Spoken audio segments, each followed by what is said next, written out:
seeing Kern sitting behind you and thinking back to what we have done in this state on cancer research and the $3 billion that the people of this state said it was important enough for us in this state. And then the economic impact of this is this is a story that we've been not only developing, Pete, but telling now for 5-6 years, and it's really penetrated through the public.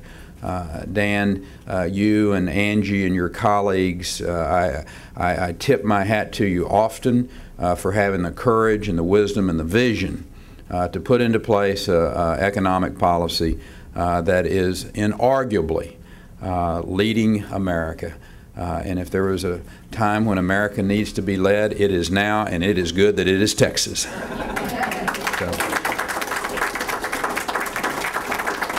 I think it's good to be with you, sir, and thank you for your work here, and my sister, who's also on this advisory council. And a great day to be in Dallas.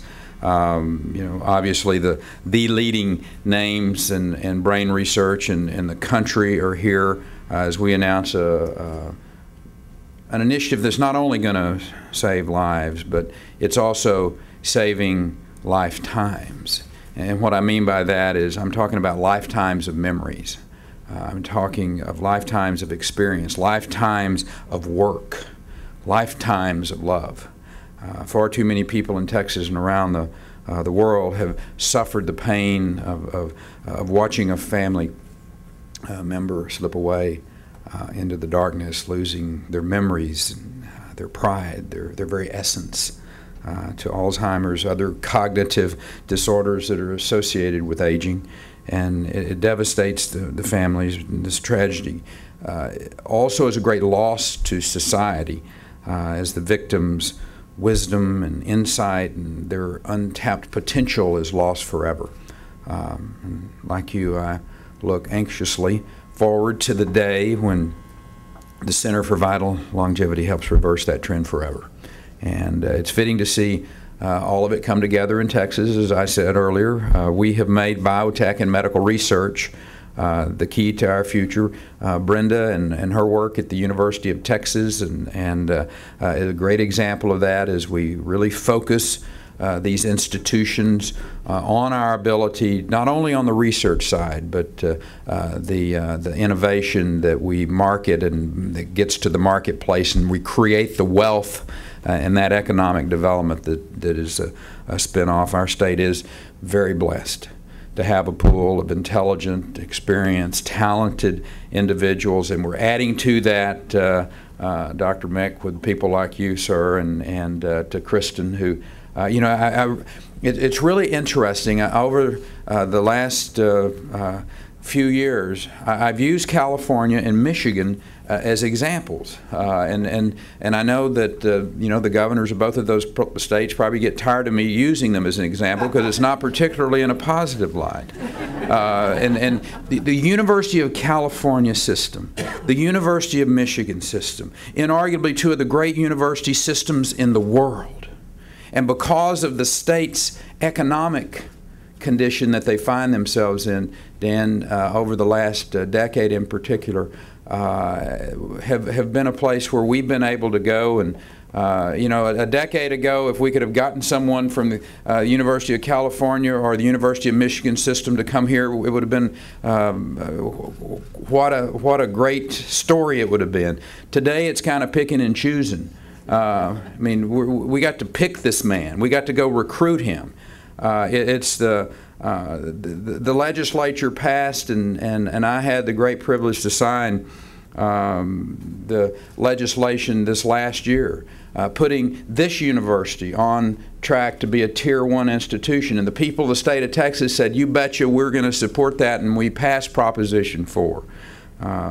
That initiative plays a very complementary role to the progress that we've made, for instance, with our Emerging Technology Fund, created by the legislature in 2005. Dan, you helped pass that legislation. It helps accelerate those great ideas that are coming out of the institutions like UT Southwestern, and commercializing those to create the jobs and the wealth, and helping to attract top researchers to to Texas. The Emerging Technology Fund, for instance, was we recruited over at the Karolinska Institute a great scientist in the cancer side.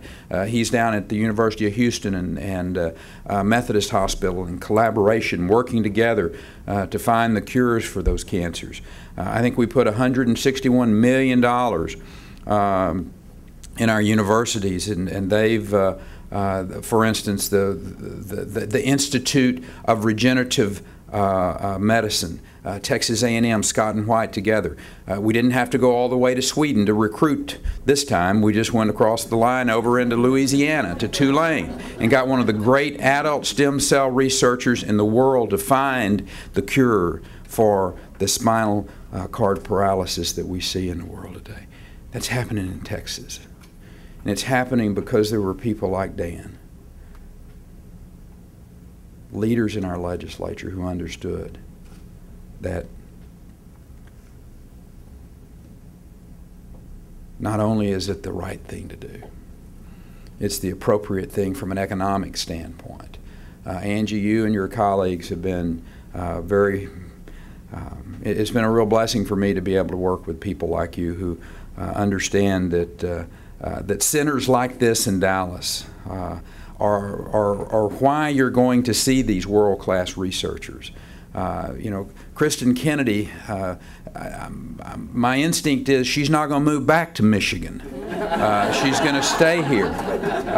And you know, because this is where it's happening in the world. People know that Texas is the epicenter of some of the greatest research going on in the world. We have a state that is committed to that type of excellence. I was with some Californians just this weekend who, just like you, are picking up and one of the great indicators of where people move in the country are U-Haul trailer rates. And it costs twice as much to rent the same trailer in Dallas, Texas to go to San Francisco than what the same trailer costs to go from San Francisco to Dallas. Or do I have that just backwards? I have that just backwards, right. I was an animal science major, Michael. I was not a math major. Yeah, the point is that the economics of that, people are moving to this state out of California in record numbers. And they're coming here because there's still a land of opportunity in America today. It's called Texas.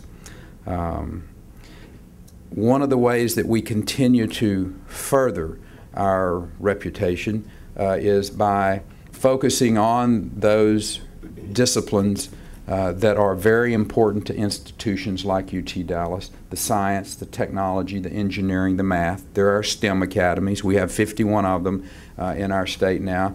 I'm going to ask you, even in tough economic times, Mr. Chairman, to increase that number of STEM academies by a factor of 2.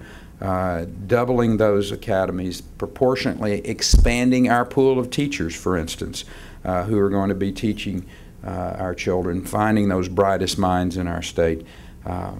All of these efforts combine to form a very critical mass that's pushing Texas to the forefront of the high-tech industry and will keep us there for well into the future.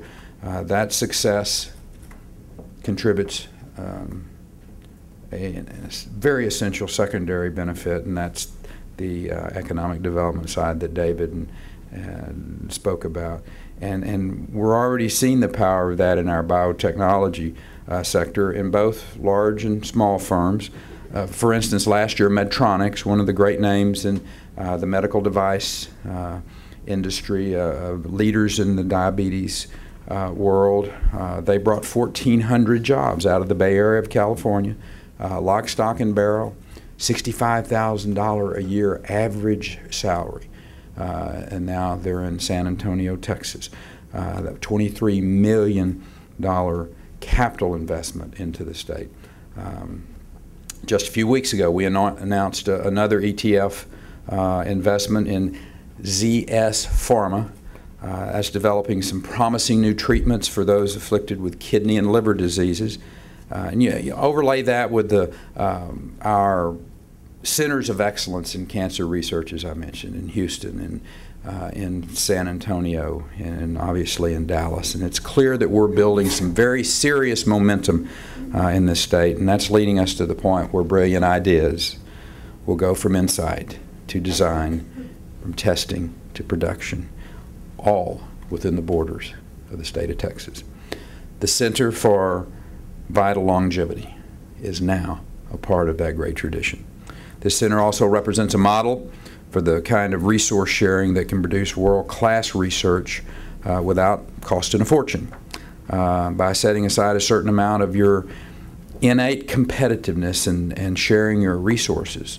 Researchers at UT Dallas, UT Southwestern, and UT Arlington were all going to be able to enjoy the benefits of this cutting-edge technology that Diane's going to be overseeing. This sort of selfless, generous teamwork is the genuine Texas model, and it's the kind of spirit that will breed success and improve lives. I see great things in the future for this center, and as well as I see great things for the Lone Star State. So I wish you unparalleled success along with the state of Texas, and as we preserve lives and lifetimes for all of us. Thank you.